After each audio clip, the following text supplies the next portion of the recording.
Hey, what's up? August here. Hey, I guess it's time. I think I've covered enough material where I can. It's my turn to acknowledge the pink elephant in the room, because I'm sure everybody's thought about it. What are we talking about? We're talking about trail relationships. Okay, I think I'm deep enough where we can talk about something like that. So, what? Does intimate relations happen on a trail? Now, I'll tell you what, that sounds like something from Bill Clinton's playbook. Do people have sex on the trail? Do hikers have sex on the trail? Okay, the answer to that is, of course. I mean, truth be told, it's inevitable. I mean, given the time, proximity, the opposite sex, in my opinion, is gonna happen. There's pretty much no way around it. Okay, I will tell you this: there is one exception, and when you're looking at that, it's a cross between two things. Number one is self-control, and the other one is just age difference. When you're looking at, let's say, a decade, 10 years, I consider that to be one generation removed. Now, what do I mean by that? It means that when you got somebody 20 years old and you got somebody 30 years old, then they're not going to have the same taste in fashion, same taste in music. The role models are going to be different. The books are going to be different. I mean, things that they've done, it's just going to be, they're not going to be able to relate so much. And now you get 20 years, you know what I'm saying? So generally, on the trail, when you get people that are like 10, 15, 20 years span in, as far as age goes, then that kind of relationship is more like a father-daughter bond or a mother-son bond, okay? And in some cases, that bond is actually a little bit stronger, because you have an extra layer of what we'll call protection there. What does that mean? Well, if they decide to get a hotel or something like that, who's going to pay for it? If they decide to go out to eat or something like that, who do you think is going to pay for it? And it's not like a sugar daddy, sugar mama relationship, because they're not sleeping together. But I'm just saying, when you got a bond like that, unless you're like Sigmund Freud or Oedipus Rex, I mean, you just don't cross those ancestral lines. Now, does it happen? One instance, there was this guy that was old enough to be this girl's grandfather, and they were going at it like rabbits. I mean, does that make him wrong? No. Is it legal? Yeah, she was legal, but it goes back to what I was saying. Is your conscience good with it? Can you handle that? Cool, then go with it. Mine, I can't do that. So I guess it bears mentioning. You have to ask the question: what about your significant other or your spouse? Should you be concerned if they go by themselves? Me, to be honest with you, I would tell you yes and no. Okay, what do I mean by that? Okay, the likelihood of them sleeping around, 80%. The likelihood of that relationship lasting beyond a trail, 2%. And it's just as simple as that. But now let me go ahead and break it down a little bit to let you know exactly what's going on. Okay, through hiking the Appalachian Trail is much like combat, and that's not an analogy. It's the truth. I mean, you have combat, for example. You got too much fear. Okay, you have too much anxiety. What's anxiety? Excitement. And you got too much exhaustion. Okay, and that's the same as through hiking the trail. I mean, I can give you a lot of examples of the fear part. You're like night hiking. The batteries are going out on your light. You're coming down the mountain hoping you don't, crack an ankle or something like that. But still, these things on a consistent level, it all amounts to it. I've seen both, so I can say it.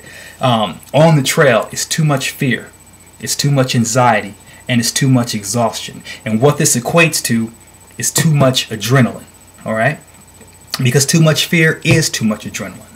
Too much anxiety is too much adrenaline, and exhaustion the same. So now, hormones. I mean, hormones are powerful things, okay? So basically, when you got all this epinephrine pumping through you like water for chocolate, dude, that is arousal. There's no other way to put it. I mean, dude, your pupils are dilated.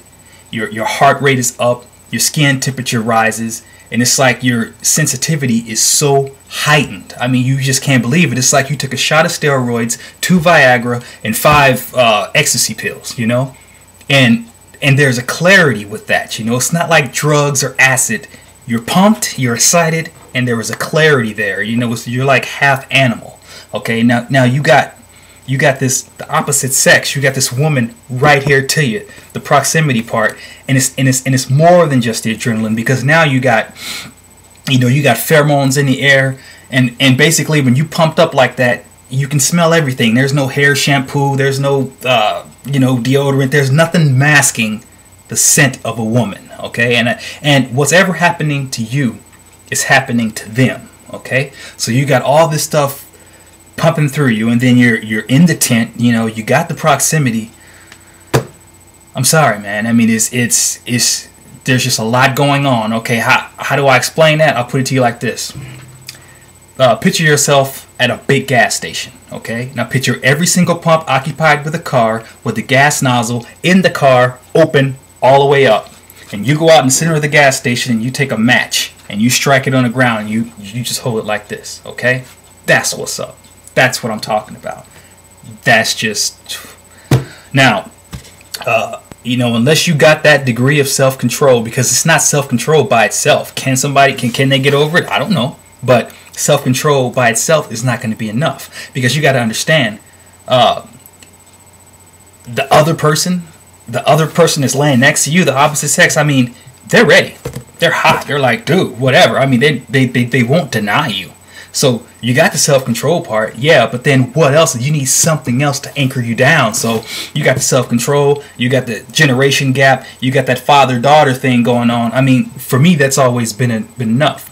For the next person, who knows? And it's just like I said before, are they wrong? If their conscience is good with it, it's legal, roll. But the point I'm trying to make is that, can you blame your girlfriend, your spouse, if they did something like that? I mean... Could you be able to fare if the same thing, if you were under the same conditions? And keep in mind, you're not aware of these things. You don't know. It's just like, hey, let's take a hike. But there's just so much going on, because a through hike is so demanding, you know. And then you got this adrenaline messing with your brain. But I said yes and no. Okay, yes, it's inevitable, but let's just wait for a second. You know, the trail is a different world. Period. And that's about the only thing that is real from jump to start. The way people perceive it is the way it is, you know. It's its own little environment. What do I mean? You can get an ex-con, fresh out of prison, you know, nothing. He can go to the trail, change his name to Zeus, and say he's the CEO of Apple. And from Georgia to Maine, they're going to be like, what's up, Zeus? Yeah, man, that dude's successful. You know, he's the CEO of Apple. You could be whoever you want to be on the trail. Same scenario. You take a divorcee, 4 kids by 4 different fathers, 2 warrants out for her arrest. She can go on a trail, change her name to Sister Clara of the parish in Boston, and she can hike from Georgia to Maine, be known as Sister Clara, you know what I'm saying? The whole paradigm of virtue, all the way from Georgia to Maine, and no one's going to question that. It's the trail. It's no big deal. You know what I'm saying? It's like, it's all a vacation, and everybody plays into it. So with that degree of mystery, you know, you can cloak yourself in anything. You can be anybody you want to be.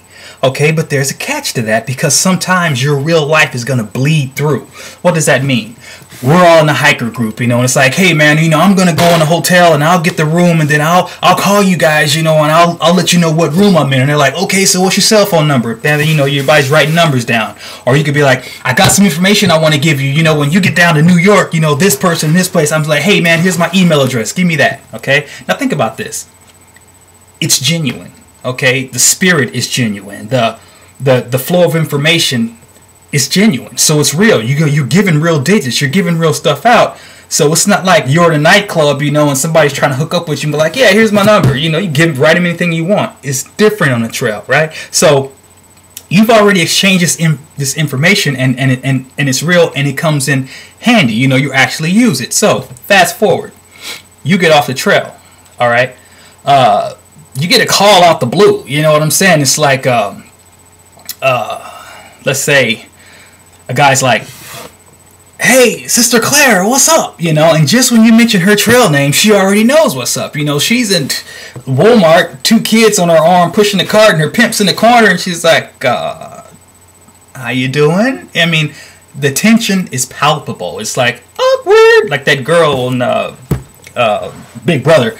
But I'm just saying, and it doesn't take long for you to pick that up on the other end of the phone. You know, and it's just like every word, it's like you're pulling teeth, you know, and you're thinking, but I don't understand, you know, I thought we had a relationship, I thought we had a bond. You did, dude, but what happens on the trail stays on the trail, and if you don't know that, you're gonna come to realize that real soon. And it's just a matter of fact, you know, and that's why these relationships, they don't survive the precipice, the crossing over. Okay, and that's why no one generally has to worry about, I mean, the boyfriend or the girlfriend, they can go back to their normal life because, hold that thought, I gotta answer this.